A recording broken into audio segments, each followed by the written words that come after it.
everybody, how's it going? And welcome to SMG Viewers Comments episode 177. Holy crap, we're into December already. Let's get right to it. What happened to the rebellious rock and roll / metal acts? It's all processed and boring. I watched the documentary Heavy, The Story of Metal. I saw what the early 80s had with, Metallica and the thrash scene, but now I hear metal and it fails up to live up to any expectations I had when I was a kid. My earliest memories of rock and metal were bands like AC/DC and Maiden's Number the Beast. So what I'm trying to ask is, do you personally think rock and roll has lost its rebelliousness or simply being drowned out by her sampled drum / guitar? A great fuck you, Glenn, from New Zealand, and keep the vids up. I think that's a fantastic question with no easy answer. Has rock and roll lost its rebelliousness? Yes, a lot of it has. People are so afraid of being offensive to anyone that, they're really kind of, censoring themselves. You see the same thing happening in comedy as well, where comedians really have to dial shit back unless they get Me Too'd. Everybody's so fucking offended about everything these days. It's really starting to hurt the arts. And that's a shame. And, metal is kind of insular in one way, whereas, if it offends you, well, go fuck yourself. But the question is, how long can people keep out-eviling each other? That's the thing I wonder. What was it? There was a band that brought pigs' heads up on stage, that kind of stuff. And, when I was a kid, I remember that whole Iron Maiden Number of the Beast thing, and it was kind of spooky and whatnot. But these days, it's just more comical than anything. Because, again, a lot of it has to do with information being available. You can easily research something. There's no more mystique. And the internet has really been the death of the rock star in many ways, in my opinion. I don't know. I could be wrong. You guys tell me. This is actually a nice suite that I'm kind of interested in. Well done, Glenn. You may be considered student loans or the suite.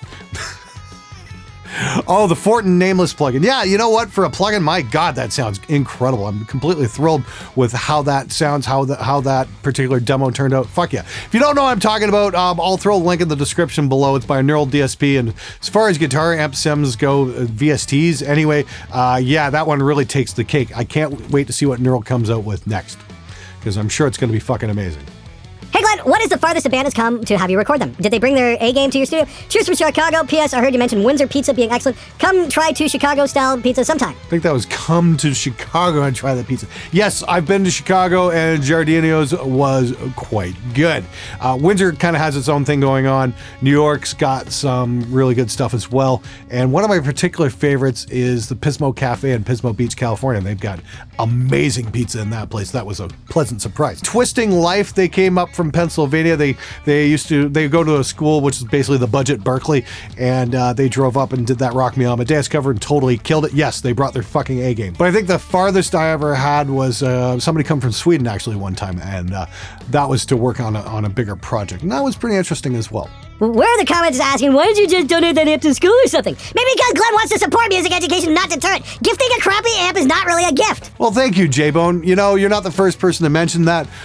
Actually, a couple kids have wrote in to say, hey, you know what? Stop giving spiders to schools, because all they do is just sit in the corner and nobody touches them.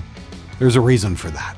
Are you going to be trying out the Toneforge Misha Mansour plugin? Well, I'm kind of in a rock and a hard place in that one, because I know that one was kind of controversial when it was released, and there was some drama that went along with it. Joey Sturgis is a friend of mine, and you know what? I'm just thinking, there might be a slight conflict of interest in a review on that one, so I'm just going to kind of recuse myself from that and just not touch that one with a 10-foot pole. If you guys out there are using the Toneforge plugin, and you like the results you're getting, you know what? That's all you need. You don't need me to tell you that you made a good purchase.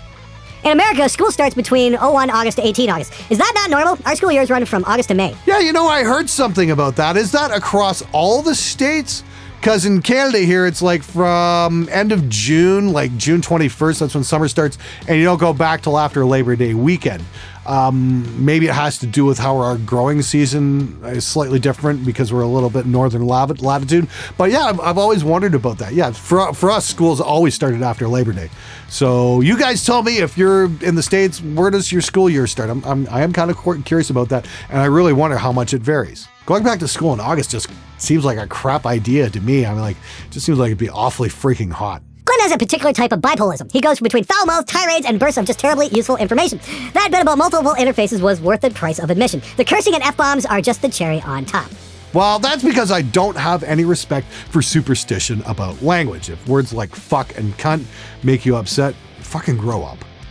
Hey Glenn, I, unlike most of the people watching, wanted to leave a nice comment. You're really funny and it's hilarious how you make these videos. Love what you doing and the concept of the channel. Just kidding. Fuck you, Glenn, but seriously, keep up the good work. Well, thank you very much, Nightwolf. It's so nice to get some affirmation once in a while from you guys, and I'm glad you're enjoying the show. Please, if you haven't hit the subscribe button, please do. That goes a long way to helping out the show. I'm going to have lots more gear reviews. We've got a bunch of Fearless gear reviews coming up that have been funded by my wonderful patrons. I know you guys are going to want to see that. So stick with the channel. Lots of cool stuff coming up, and I will keep you posted as it comes along. Thanks again. Those rubber door stoppers are great when building a floating floor. I've been using them for years for my bass amp. Sound traveling through air isn't that hard to stop. All you need is weight, so concrete walls and floors should dampen the sound a whole lot. But sound traveling via direct contact can be a real bitch. The simplest but very functional way to do this that I've seen was made from old foam mattresses with a couple of plywood boards on top. That's a fucking fantastic idea. You know, I've still got a drum platform in my shed. I might have to haul that out and try doing something like that. I'm actually thinking about doing a video called Acoustic Hacks, how you guys can transform your bedrooms and your college dorm rooms into decent mixing spaces without having to mark up the walls. I know that's an episode I know a bunch of you guys are going to want to see, and it's definitely in the works. So stay tuned for that if it's not out already. We'll see. Yeah! Angra! Cheers from a Brazilian. Hey, Bruno, you're probably really going to like this picture. Angra came and played Detroit. Me and Brenden went to the show and hung out and had dinner with the guys after the show. It was a lot of fun. Felipe is a friend. Met him a few years ago at NAMM. He's actually been on the show. And they're just a really great bunch to hang out with. Really big fan of the drummer of that band. He's playing, back wrist style. That's just something you don't see in metal very much these days. But wow, talk about super tight, great singer, great band. No complaints at all. It was hilarious because the main guitar player is like, oh, you got to make a video where you're yelling at me. And I'm like, I can't. You guys were amazing. I can't even begin to imagine how fucking crazy it must be to read comments and try to keep up with such things while doing what you do best. Fucking crazy shit, man. Well, Derek, I really do enjoy the show, and that's been one of the keys to success for this show has been audience engagement and hearing from you guys and listening to your questions and your comments and all that and trying to give you the best answers I can. Honestly, it's one of the things that keeps me going because you guys are so involved with the comments. So if you got questions, leave one in the comments below and I'll try to answer it, especially if it stands out and I think there's some value to it.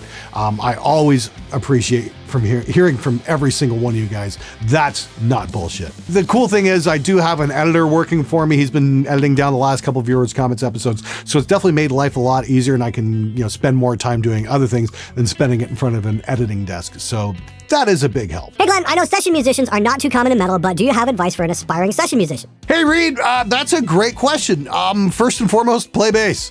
Because great bass players in metal, unfortunately, are kind of few and far between. But seriously, if you want to play session work, make sure you're in a big music town like LA or New York or Nashville or something like that, even though Nashville's more country. It's very rock and roll at this point. I don't know what the metal scene is like in Nashville. So if I'm glossing that over and you Nashville metalheads are getting pissed off, sorry. I love your town, by the way. Seriously though, being a great guitar player or a great musician altogether or a great drummer or whatnot is great for being a session musician. But you've also got to be a great person. You've got to be the person who says yes to opportunities even when they don't come in a form you were expecting. Yes, I'll do that. That's not quite what I wanted to do, but you know what? I'll do it. Because that's where the success really happens, is the ability to say yes to things. And you also have to be able to get along with people. Doesn't matter the situation, you have to blend in. And that's why great session musicians are so few and far between. You've got to be able to be flexible enough to fit into the particular mold of a band. I look at guys like Phil X, who was from the Drills, and he wound up getting the Bon Jovi gig because he's really easy to work with and an incredible musician on top of that. Nita Strauss, she graduated from the Iron Maidens to playing with Alice Cooper. Again, because she's super easy to get along with and she shreds like fucking bat out of hell. She's incredible at what she does. So yes, be an incredible musician, but be an incredible person. Hope that helps. Hey Glenn, love the channel, been a subscriber for a while now, and the stuff I've learned here is priceless. So I'd like to ask your opinion on recording keyboards. Do you record the actual present of the keyboard, or do you take a MIDI track and apply a VST instrument to it? The issue came up in my band. I really don't know how to proceed. Thank you for the awesome content, and fuck you. Cheers from Portugal. Hey, Tiago, great question. I've done a lot of keyboard stuff with protocols, so maybe this will help. Usually we just work right off the keyboard because keyboards generally aren't the focus in metal. I mean, then again, it really depends on the part. There was a piece where I was working this band called Perpetuate, and we had this big piano break when it was piano and a solo vocal. So I packed up my live recording rig and we went over to a guy's place in the next town over and recorded a grand piano. And yeah, that was just a lot of fun, and we got this really beautiful sound. So it really depends. I wouldn't freak out too much about, patching later or whatnot. Some keyboards got some amazing sounds on it. If this keyboard's making the sound you like, go with that. Just be sure to use a lot of high pass filter on those keyboard tracks when you start layering up the guitars and vocals, because you need to leave room for the kick drum and the bass guitar, and the keyboard doesn't need to be clouding on the bottom end like that. So, I took your advice on raising my drum throne and the kit in accordance with it, yes, including the cymbals, and I have to say, this is what drummers are complaining about? I don't understand or know why it's such as big of an issue as it is. As some people has been diagnosed with autism, I have to ask, are these people, well... Last time I said that word on this show, everybody lost their fucking mind. You said the R word! Okay. I'll be nice, I won't repeat that, but... I think what the guy's trying to make is, hey, it's not that big of a deal. This might actually fucking work. But then again, you're trying to reason with a drummer. Might as well shoot bullets at the sun. Seriously, guys, yes, if you play down at your kit, chances are you're going to get a better sound because it's just going to sound better. It's going to be easier because you're going to be working with gravity on your side. And raising your cymbals up gives you a cleaner tom sound. It's just basic fucking physics, okay? Not some sound guy conspiracy to make you look weird or make you uncomfortable. It's trying to make you sound better. Here's one for you, Glenn. What do you think about bands that sing in English that are not from an English-speaking country? I came from a very Slavic country, and my accent is far from perfect, but I think I'm intelligible. Many people in my country are talking shit about my accent, although there's some world-famous bands singing sometimes broken English. Sepultura, Nightwish, Gojira, even fucking Scorpions with a very German accent. I don't seem to manage to fight them back. They keep saying, oh, your music would be so much better in our native language, and I think that shit. Fuck you, Glenn, and thank you, Glenn. I think you're dead on. The people who say, oh, your music would sound so much better in native language are the people who aren't going to buy your records or go to your shows. So fuck them. Great example, great Canadian example would be Voivod. Those guys were from Quebec and they sang in English, and, a lot of Quebec fans gave them shit. But Voivod had a worldwide following, and the worldwide language for music is English. Again, another one would be Angra. They sing in English, and great fucking live band. And I hope they get a bigger following in the States because they certainly fucking deserve it. There's a lot of cases where bands sing in English instead of their native language. I mean, I can only think of maybe one song sung in French that I can remember. It's Ça va for moi. I think it was that French punk song, but other than that, yeah, it's kind of got to be sung in English. The same thing goes for rap music. I was talking with one of the guys at Tome, and he said, hey, we've got this big rap scene going on in Germany right now. And I'm like, oh, okay, curious. How do you say motherfucker in German? It just doesn't work.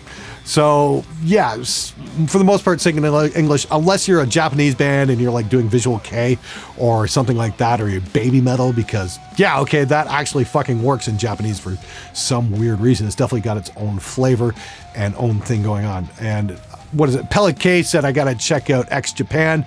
I don't know what they sing in. I still need to check that band out, but he was pretty big fan of those guys. So we'll see. So Japan might be the exception, but yeah, Slavic, sing in English. It's not a disrespect to Slavic people or Slavic speaking tongues or anything like that.